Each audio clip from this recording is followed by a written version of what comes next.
ค่ะอยู่ผู้ชายเพลงๆเนี่ยวันนี้จะมาสอนทำพายุคอร์นาโดในขวดนะคะก็อุปกรณ์แล้วก็มีขวดแล้วก็มีน้ำเปล่านะคะเดี๋ยวเขาเอาน้ำเปล่าก่อนนะคะเราจะใช้น้ำเปล่าประมาณนี้เนาะเห็นขีดหรือเปล่านี่นะโอเคเราไปใส่น้ำก่อนโอเคก็ได้น้ำมาแล้วนะทุกคนจากนั้นให้เราปิดอย่างนี้นะ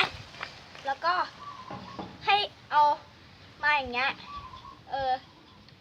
แล้วก็ทำแบบนี้นะทุกคนแล้วก็ปล่อยแบบนี้นะเห็นหรือเปล่านี่นะเห็นไหมมันจะเป็นเกลียวนะอ๋อถ้าใครทำแล้วทำได้ก็บอกเราก็อย่าลืมคอมเมนต์ด้วยนะคะก็สำหรับวันนี้ก็ลาไปก่อนบ๊ายบาย